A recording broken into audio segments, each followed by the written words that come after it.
매주 약 1,500만 벌의 중고 의류가 가나에 있는 아크라 시장으로 간다고 해요. 이 가운데 40%는 곧바로 쓰레기산으로 직행한다고 합니다. 저 옷들은 이제 유럽과 미국에서 간 거죠. 우리 옷은 어디로 갈지 궁금했어요. GPS를 옷에 넣어서 추적해보면 어떨까 생각을 했어요. 떴어요. 예, 요 주소로 나오네요.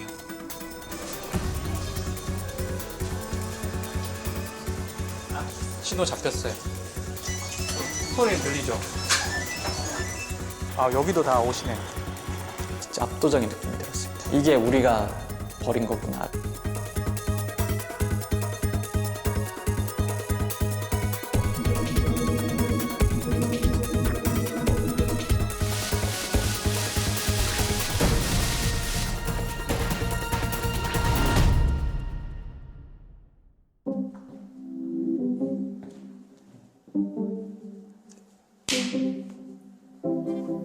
왜 이 프로젝트를 시작하게 됐나요? 헌옷이 어디로 갈까? 이게 단순한 사실 궁금증이었어요. 우리 옷들이 도대체 어디로 정확히 가고 또 어디에서 실제로 재활용이 되고 어디에서 버려지는지가 정확한 통계는 없거든요. 2022년 환경부 통계를 보면 의류수거함에 분리배출된 폐의류가 연간 10만 7천 톤이더라고요. 공식 통계상에서는 매립이나 소각되지 않고 모두 재활용되는 것으로 나타나요. 한국의 옷만 유독 모두 재활용돼 어떠한 환경적 피해도 주지 않는다니까 뭔가 앞뒤가 안 맞아 보였죠. 그래서 이제 이 프로젝트를 시작하게 됐습니다.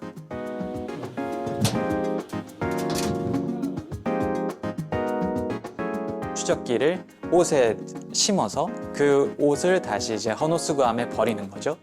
그런 방법을 통해서 이 옷들이 어떻게 되는지 알아보려고 했습니다. 스마트 태그를 썼어요. 스마트 태그라는 게 갤럭시 휴대폰하고 연동되는 것이거든요. 갤럭시 휴대폰이 있으면 다른 사람 휴대폰을 통해서도 제가 그 위치를 알 수가 있어요. 그 추적기 위치를.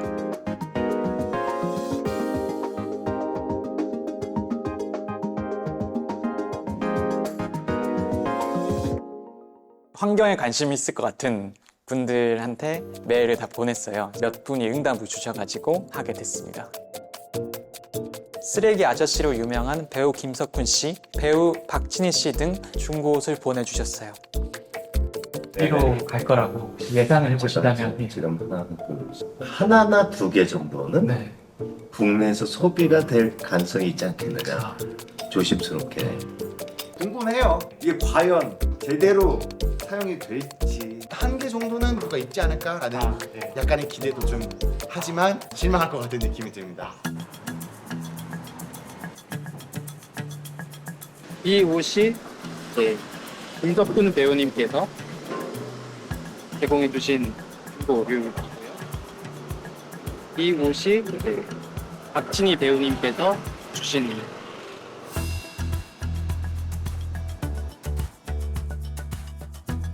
전국에 있는 의류수거함에 나눠서 이 옷들을 넣었어요. 보름이 지났을 쯤 해서 흰색 스웨터가 경기도 쪽에서 신호가 울리더라고요.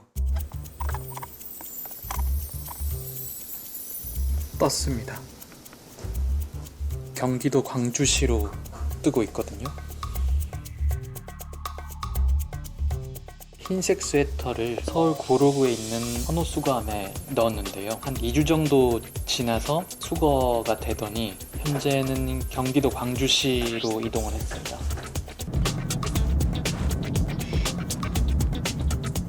도착하니까 옷이 너무 많은 거예요. 중고 의류를 수출하는 곳이더라고요. 수거를 해서 또 일정 금액으로 수출업체에 넘깁니다. 이 수출업체가 이 옷을 쓸 수 있는지 없는지 일단 판별을 하고요. 그 일들은 보통 이제 이주 노동자들이 많이 하시고요. 시가장에 가서 1차 선별 국내 내수용으로 판매되는 것들을 선별한 다음에 이쪽으로 들어오는 겁니다. 하루에 저희 여기에 들어오는 양이 한 30여 톤 예, 30톤에서 40톤 정도가 하루에 이쪽으로 들어오고 있어요. 여기를 거쳐서 인도, 말레이시아 등 5개 국가로 많이 간다고 하더라고요.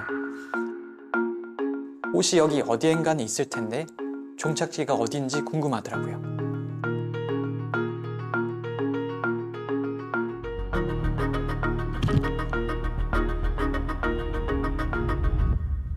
예, 한 달이 좀 넘었어요.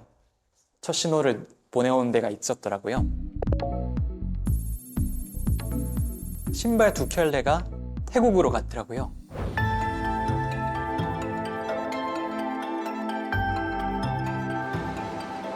태국 롱꿀루아 중고시장에 있었어요. 여기가 태국 방콕에서 한 3시간 반 정도 걸리는 거리거든요. 방콕에서 아라냐프라텐까지 가고 있는데요. 이제 절반 조금 넘게 왔으니 2시간 정도 달렸거든요. 이 롱꿀루아 중고시장이 전체 점포가 1,400개일 정도로 굉장히 규모가 큽니다. 태국에서 중고 신발하고 옷을 가장 많이 파는 유명한 곳이더라고요. 신발 진짜 많네요.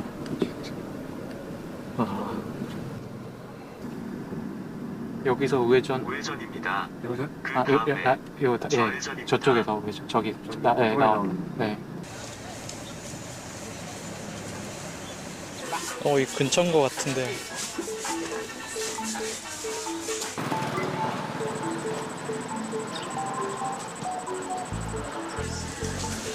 여기인 것 같아요.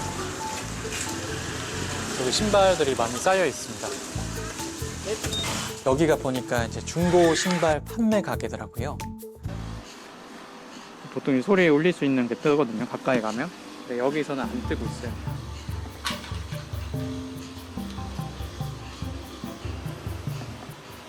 비슷한 신발은 많은데 신발이 너무 많아서 찾기가 힘들더라고요. 여기 제가 가까이 가면 위치가 체크가 돼야 되는데 체크가 안 된 거 보면 그 신발은 어디론가 간 것 같습니다. 뭐 버려졌거나 뭐 판매됐거나 그 둘 중에 하나가 됐을 것 같습니다. tất cảผมอยู่ปากกีเขาก็ส่งมาไม่เยอะนะเดือนหนึ่งก็ 5,000 คู่เองเท่านั้นอาจจะได้พอได้บางเดือนก็ขายหมดบางเดือนก็ขายไม่หมด 이 시장에는 세탁하는 곳하고 판매하는 곳이 나눠져 있어요. 근데 여기는 판매 가게인 거죠. 그 판매 과정에서 안 팔린 거는 한 절반 정도를 그 소각하는 곳에 버린다고 하거든요. 저희가 보낸 신발도 그렇게 버려졌을 가능성이 있는 거죠. 태국 현지 언론에서 중고 의류나 잡화들 쓰레기가 그 주변 매립지로 가서 그 매립지가 점점 포화 상태가 된다, 이런 기사가 있었어요. 기자분한테 연락을 해서 여기가 지금도 그런지 여쭤봤어요. 자기 생각에는 지금도 그럴 것 같다라고 몇 좌표 2개 정도를 찍어주셨어요. 까마귀 같은 게 엄청 많이 있고, 이 가까이 가니까 진짜 말로 표현하기 힘든 악취가 있었고요. 그로 인해서 속이 메스꺼울 정도였고요. 바닥 곳곳에 검게 썩은 물이 쓰레기 무덤 주변을 감싸고 있더라고요.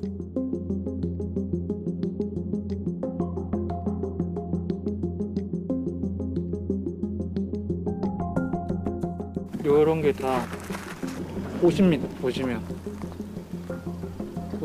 옷 더미가 이렇게 계속 쌓여 있는 거거든요.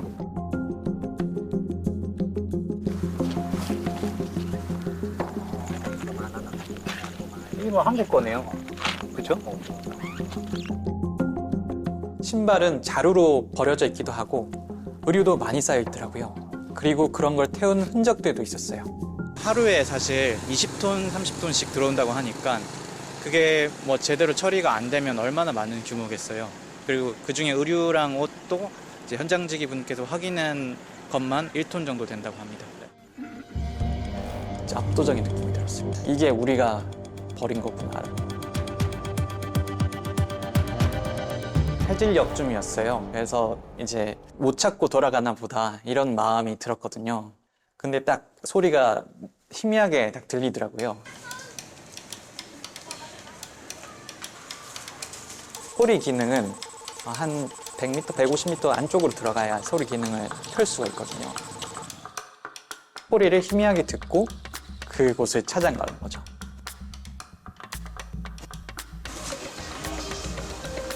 신호 잡혔어요. 신호 잡혔어요. 소리 들리죠? 네. 아, 진짜 이거는 진짜 너무 신기하다라는 생각이 든 거예요.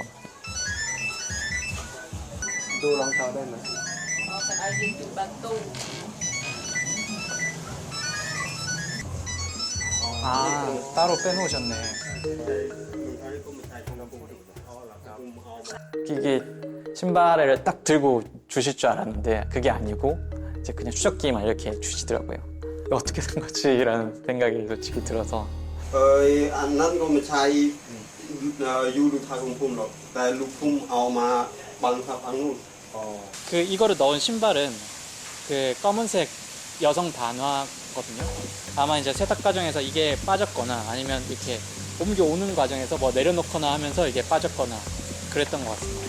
나중에 좀 더 시간이 지나봐야 알겠지만 그 신발은 이렇게 세탁이 돼서 진열이 될 테고 진열이 되고 나서 안 팔리는 것들은 다시 버려진다고 합니다.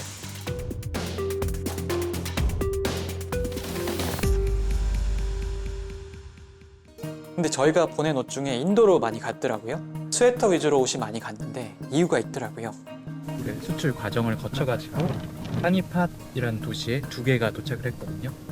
뉴델리에서 한 90km 정도 떨어져 있는 인도 북부의 파니파트라는 도시로 향했습니다.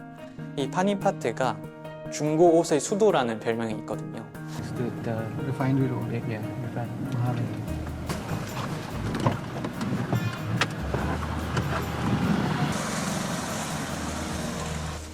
지금 이쪽으로 가야 되는데 여기가 오다 보니까 이제 이렇게 옷들을 수입해서 뭐 재분배하는 그런 곳이더라고요. 제대로 찾아온 것 같습니다. 네. 여기에서 그 저희가 보낸 흰색 스웨터가 아마 분류되거나 뭐 이제 재활용되거나 버려지거나 그렇게 된 것 같습니다. 네.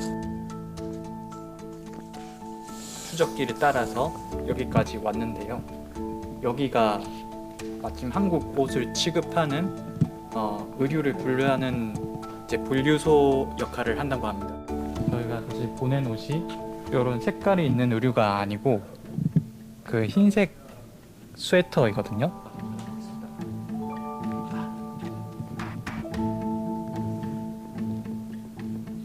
이것도 아닙니다. 여기서 멈췄을 뿐 작동을 하진 않는 상황이어가지고 이제 소리를 낼 수 있는 기능이 있는데 비슷한데? 그거를 작동해서 찾기도 힘든 상황입니다. 아유 바지네요. 되게 비슷한 게 되게 많네요. 일단은 계속 찾아봤는데 일단 이렇게 많은 옷더미 사이에서 저희 옷을 찾기가 어렵네요. 그러니까 인도에 간 옷들은 그러니까 스웨터가 많았어요. 수입한 옷들을 다시 이제 다른 상품을 만드는 그게 이제 그 도시의 산업이거든요.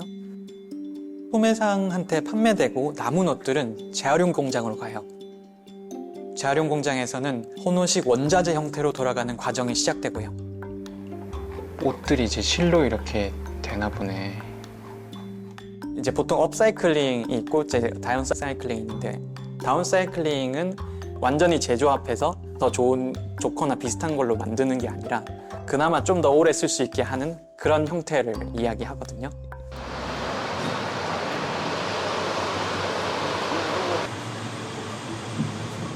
실을 뽑아내는 공장으로 이동해서 원사가 되고 그다음 뽑아낸 옷은 카페트나 이런 것들로 재활용이 됩니다.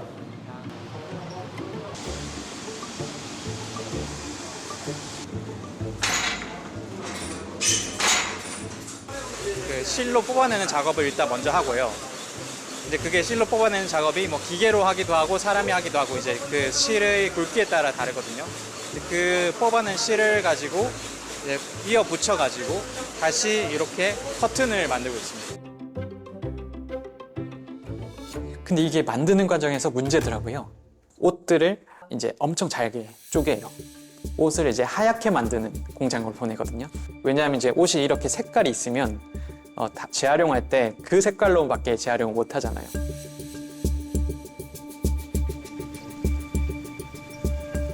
요런 천이 지금 아직 다 안 말랐는데요.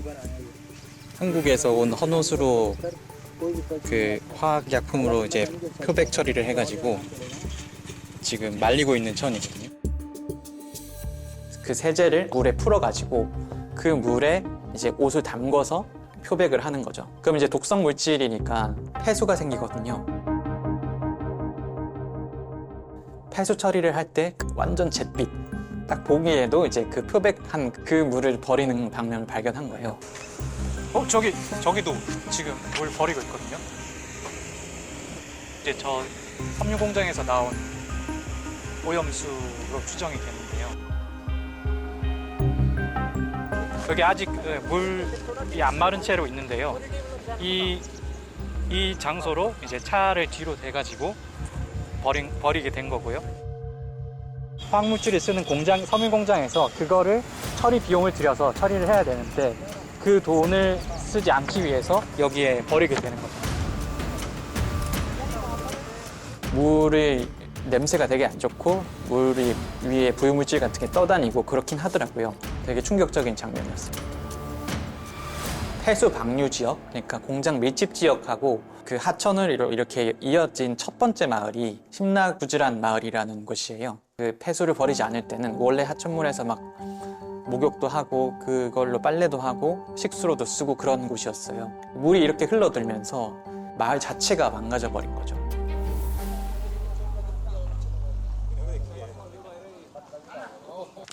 혈액암 발병을 하신 분을 저희가 만나고 왔습니다. Mr. Kishan Lal. 예. यही बैठे थे उम्र मिल के नीचे बैठे आप बैठे बोलते हैं बीपी आई रहा थोड़ा अच्छा हर रोज प्रोटीन में दवाई लिया करते हर रोज एक गोली उस दिन गोली ली अच्छा तो उससे ही स्किन सर की नस फट गई अच्छा हमने फिर यहाँ डॉक्टर के लेके पानीपत दिल्ली गई थी फिर वहाँ लग 3 महीने इलाज चलेगा जी जी जी उन्होंने कहा था थोड़ा आराम होगा बाकी आराम नहीं होगा अभी भी ऐसी सिचुएशन है चलने फिरने में दिक्कत है ज़्यादा अच्छा ये पैर दोनों एक साइड है ना बीच वाला दबका या मिड दबका छोड़ रहा बीच वाला और मिड मिड वाला हाँ गरीब तो जा नहीं सकता बेचारा कहीं कुछ जगह नहीं हुई कहीं पीपल जो हमारे गांव का सबसे अमीर आदमी था वो पहले पानीपत शिफ्ट द पर्सन 그 마을에서 평생 산 분이었는데 이 폐수들이 흘러 들어옴으로 인해서 본인의 삶이 망가졌다고 말씀하시는 걸 보고 너무 마음이 안타까웠습니다. 그 마을의 의사분도 이 폐수가 주민들의 암 발병을 만들고 피부병을 만들고 그렇다고 말씀을 하셨고요. बस ये कम से कम 400-500 लोग बीमार होंगे हमारे यहाँ पे सर ये नहीं पता ये फैक्ट्रियों से ही आता है ब्लैक से वाटर है पर इसका क्या पता क्या आता है अब ये सर जैसे ब्रेन हेमरेज की वजह से पैरालाइज है ये हिस्सा लेफ्ट साइड हाँ पैरालाइज है स्किन की हाँ वो भी है बैक साइड में दो ही चीज़ें ज़्यादा है बीपी तो कंटिन्यू चल ही रहा है थोड़ा बहुत दवाई हाँ मेडिसिन चल विचार तो सर ये जो पानी बंद हो जाए तो हमारी सबसे ज़्यादा समस्या दूर हो जाएंगी हमारा पानी खराब हो गया हमारे सांस लेने बंद हो जाएगी गांव के हिसाब से लोगों की उसके लिए क्या रहेगा नहीं आमदनी तो ऐसी आमदनी क्या है एक बताओ स्किन की वजह से बच्चे अब हम किसी के पास बैठ भी नहीं सकते आमदनी कैसी आमदनी क्या करना बताओ 상당히 안타까운 상황이었습니다. 사실상 저희가 보낸 옷들이 인도 파니파트시라는 공간에서 그런 폐수를 만드는 데 연루되어 있고 그 폐수들은 다시 마을을 사실 황폐화시킨다는 점을 확인했습니다. 이 차에 타면서 돌아가다가 옷이 이렇게 많이 모이면 이걸 전부 다 재활용하지는 않지 않을까. 주차장인데 많은 양의 옷을 버려두고 실제로 태워지는 장면을 확인을 했습니다. 혹시 또 옷을 태우는 게 보이고 있습니다. 불이 되게 크네. 이게 밤마다 태운 냄새가 숙소까지 계속 나서 그래서 혹시나 계속 태운지 해서 와봤는데 실제로 태우고 있습니다.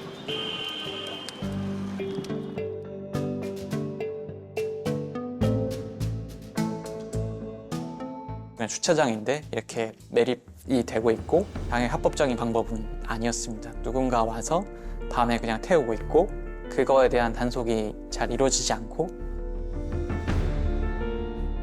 거기에 보면 뭐 한국의 어떤 브랜드 명이라든가 생산지 이런 게 쓰여 있었습니다. 옷의 형태를 거의 알아보기 힘든 상표를 확인을 한 거고요. 아, 여기도 다 옷이네.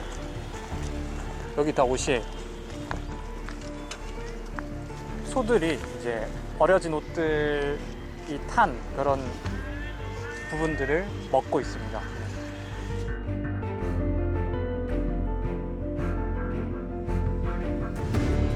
옷의 재활용 공정이라는 것도 우리는 그냥 일반적으로 재활용을 하면 좋다라고 생각하잖아요. 근데 그게 아니고 재활용 과정도 굉장히 사람에게 해를 주면서 재활용이 되고 있구나.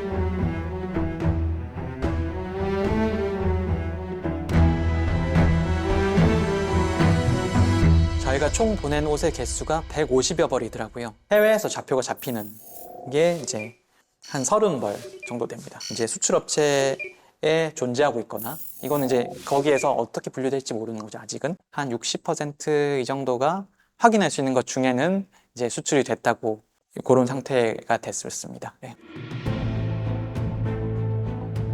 전국에 약 10만 개가 넘는 의류 수거함에 옷을 버리면서 의류가 잘 재활용되고 있다라는 착시를 사실 불러일으키지만 현실은 다른 거죠. 동남아나 아프리카가 우리나라의 쓰레기통이 아니잖아요. 쓰레기 처리장이 아니죠. 소각장이 아니잖아요. 생산자가 가장 책임이 크고요. 중요하고 기업이 중요하고요. 여러 패스트 패션 기업들이 어떻게 처리하는지도 보고 체계도 없고 그런 상황이죠. 예. 패스트 패션 기업들 중에 수거통을 자체적으로 설치한 곳들이 있습니다. 근데 그 옷들이 제대로 재활용이 되는지 이런 걸 확인하고 싶었어요. 일반적인 헌옷 수거함에 넣는 거랑 같으면은 생산한 옷을 이렇게 책임지고 한다는 의미는 아닌 거잖아요. 일부 패스트 패션 업체에서 자체적인 시스템이든 혹은 뭐 어디 기부업체를 거치든 일단 수출 상황은 되는 것으로 저희가 확인을 했습니다. 요 주소로 나오네요. 이런 컨테이너들 안에 있는 것 같아요. 말레이시아에서 발견이 되고 있습니다. 그 경기도 이천의 물류 창고를 거쳐서 국외에서 발견이 됐습니다. 그 장소가 바로 말레이시아이고요. 이 장소에 있다는 거는 일단 말레이시아가 그 말레이시아 쪽을 통해서 사실 다른 개발도상국으로 많이 수출이 되는 나라거든요. 그래서 인도네시아나 인도 쪽으로 갈 수도 있다는 이야기고요. 한국을 떠나서 말레이시아 같은 곳으로 이동했다는 것부터 조금 더 검증이 필요해진 상황인 건 사실입니다. 만약에 그 나라에 가서 저희가 취재한 다른 옷들하고 똑같은 상황이라면 사실은 이것 또한 이제 한국에서 생산된 혹은 한국에서 판매된 옷이 해외로 이동하는 국제적인 쓰레기 식민주의 같은 비슷한 과정일 가능성도 있어 보입니다.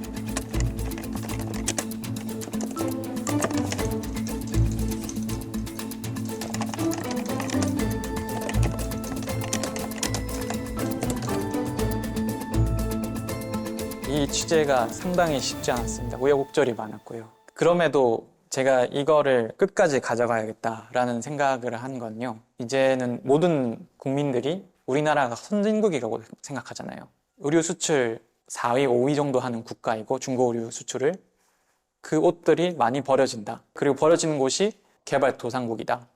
그렇다면 우리가 선진국으로서 책임은 있어야 되는 거잖아요.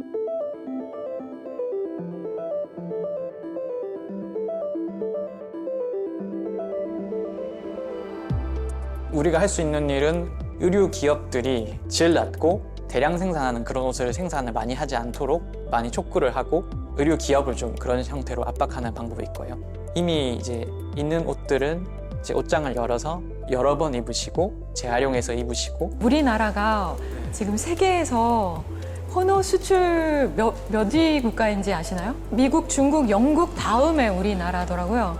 우리나라가 그만큼 지금 인구 대비 옷 쓰레기를 가장 많이 버리는 나라인 거예요. 이 자원순환을 높이는 가장 효과적인 건 처음에 기획하고 디자인하고 생산하는 단계부터 저탄소 소재를 적용을 하고 그리고 복합 소재 사용을 줄이고 사용량 자체도 줄이는 그러니까 원천 감량이 가장 효과적이고 가장 필요하거든요. 예뻐 보이고 싶어서 멋있어 보이고 싶어서 옷을 사는데 내가 이 옷을 사는 게 되게 힙하고 멋있는 건 줄 알았는데 이 과정 자체가 우리가 지향하는 가치들과 많이 다른 방향으로 가고 있네라는 걸 알게 되면 저는 소비의 방향도 많이 바뀔 거라고 생각하거든요. 진짜 멋있는 게 무엇인가라고 이 패션 산업을 중심으로 흘러갈 게 아니라 우리가 이야기를 하면서 진짜 멋있는 건 뭐 오래된 옷을 다시 입는 거야. 프랑스는 2007년부터 생산자 책임 재활용 제도를 시행을 하고 있고요.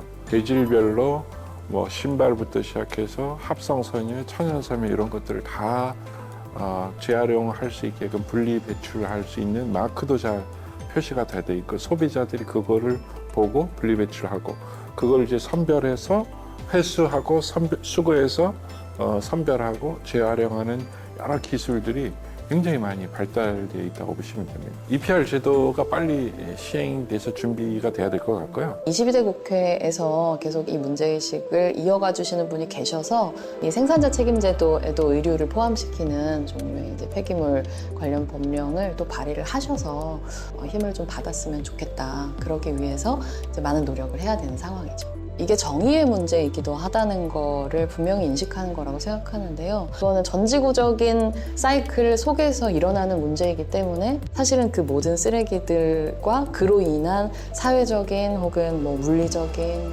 인권의 측면, 건강의 측면 온갖 지저분한 일들은 다 남반구에 잘 못 사는 국가들이 감당하고 있다는 거. 이거에 대해서는 책임감을 느껴야 되죠.